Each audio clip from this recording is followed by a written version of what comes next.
পর্দার অন্তরালে কি করেছেন জেনারেল ওয়াকার সেটি আলাদা প্রশ্ন, কিন্তু জনগণের সামনে তিনি হাজির হয়ে 5ই আগস্ট শেখ হাসিনা চলে যাওয়ার পরে তিনি মানুষকে প্রতিশ্রুতি দিয়েছিলেন, তিনি ওয়াদা করেছিলেন যে দেশের দায়িত্ব তার, কিন্তু গত 7 মাসে তাকে কোন রকম কোনো দায়িত্ব পালন করতে আমরা দেখিনি। এবং আরেকটি বিষয় যেটি আমার ওই 5ই আগস্ট তার প্রথম কথা থেকেই খটকা লেগেছে, সেটি হচ্ছে যে তিনি বলেছিলেন যে তিনি রাজনৈতিক দলগুলোর সঙ্গে বৈঠক করবেন, কাদেরকে কাদেরকে আমন্ত্রণ জানিয়েছেন, তাদের মধ্যে আছে জামায়াতে আমির। 4 বার তিনি বলেছেন যেই রাজনৈতিক দল বাংলাদেশের বিদ্যমান আইন অনুযায়ী নিষিদ্ধ, রাইট, বাংলাদেশের তখন আইন অনুযায়ী জামাত একটি নিষিদ্ধ দল, সেই নিষিদ্ধ দলের নামটি তিনি প্রথম রাজনৈতিক দল হিসেবে উচ্চারণ করেছেন। তিনি বিএনপির কথা বলতে পারতেন, তিনি আরো বাংলাদেশে অনেক অন্তত 40টার উপরে নিবন্ধিত রাজনৈতিক দল রয়েছে, তিনি তাদের কথা বলতে পারতেন। তিনি প্রথমেই বললেন জামাতের কথা। ওই কথাটি তার খুবই ইঙ্গিতপূর্ণ কথা ছিল, যেটির ফলাফল আমরা পরবর্তীতে দেখতে পেয়েছি যে বাংলাদেশে আসলে একটি রক্তপাতহীন কু হয়েছে, রাইট। সেটি তিনি সেই দায়িত্ব তিনি এখন এড়াতে চাচ্ছেন, পিঠে মাখতে চাচ্ছেন না, দেখি কি এখন সুর বদলাচ্ছেন কিনা। প্রথমত হচ্ছে যে আপনি যে তথ্যটা দিয়েছেন সেখানে একটু ছোট জিনিস ধরিয়ে দেয়, এসব সূক্ষ্ম সূক্ষ্ম বিষয় আপনার এই প্রোগ্রামে আমি মনে হয় 2 বার এই আলোচনাটা করেছি, আপনি মনে থাকবে আপা। সেটা হচ্ছে যে সে যখন এই ঘটনার পরে সে যখন রাজনৈতিক বিভিন্ন দলকে ডাকছিল, আপনি জামাত ইসলামের কথা বললেন, সে কিন্তু বলেছে আমিরে জামাত। আমিরে জামাত, এক্স্যাক্টলি, হ্যাঁ আমিরে জামাত বলেছে। এবং মাথায় রাখতে হবে এত গ্রামাটিক্যালি কারেক্ট করে আমিরে জামাত, এগুলো নর্মালি আমরা পাকিস্তানে দেখতে পাই, এবং জামাতের যারা করে তারা এইভাবে সম্বোধন করে।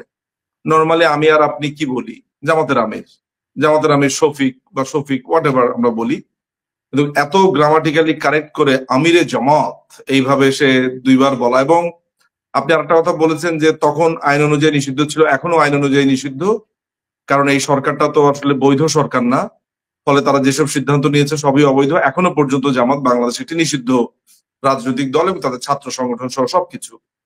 ফলে এইটা নিয়ে কোনো আমাদের মনে হয় দ্বিমত নেই, এবং আপনার সাথেও আমি একমত এবং সবাই বোধ করি একমত হবেন যে এই লোকটি বাংলাদেশের আইন শৃঙ্খলা, সার্বভৌমত্ব প্রত্যেকটি জিনিস সে বিক্রি করে দিয়েছে।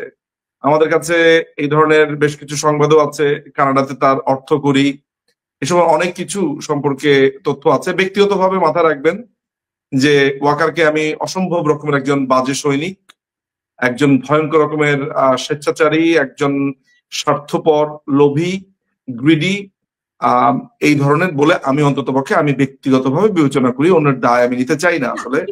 অন্যরা, আমি আসছি আপনার প্রশ্নে আসছি, প্রধান প্রোটোকল অনুযায়ী প্লিজ আমি আশা করব যে আমরা ওইটুকু সম্মান রেখে কথা বলি। উনি ডক্টর ইউনূস বলতে পারেন, উনি প্রোটোকল নাই মানতে পারেন, কিন্তু আমরা দায়িত্বশীল সাংবাদিক সেই জায়গা থেকে নিশ্চয়ই আমি আশা করি আপনিও সেই সম্মানের জায়গাটুকু, অন্তত পদের যে সম্মান। না আমি আপনি সাংবাদিকতার জায়গা থেকে আপনি আপনার প্রোটোকল মেনটেন করবেন, আমি তো সাংবাদিক না, আমি তো আপনার রাজনৈতিক বিশ্লেষক।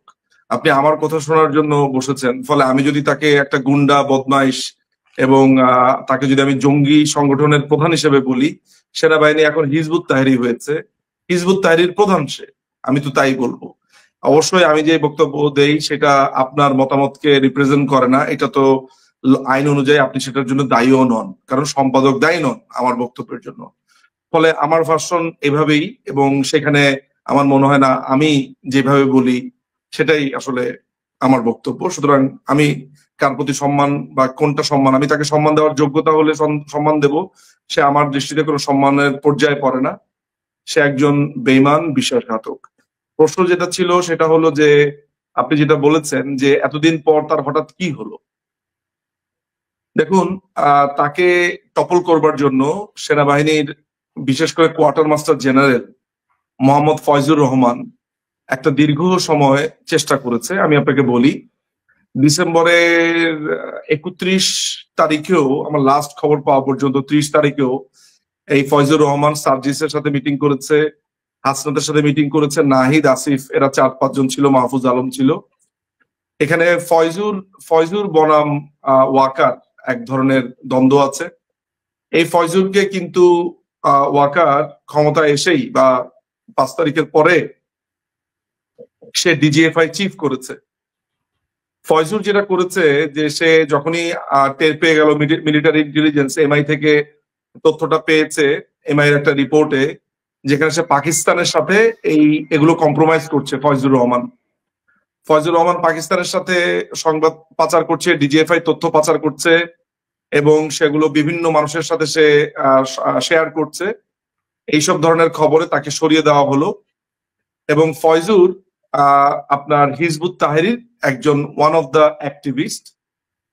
তো এই ফয়জুর আপনার কয়েকবার কু করার চেষ্টা করেছে, সেখানেও ওয়াকার কিন্তু নিশ্চিত ছিল।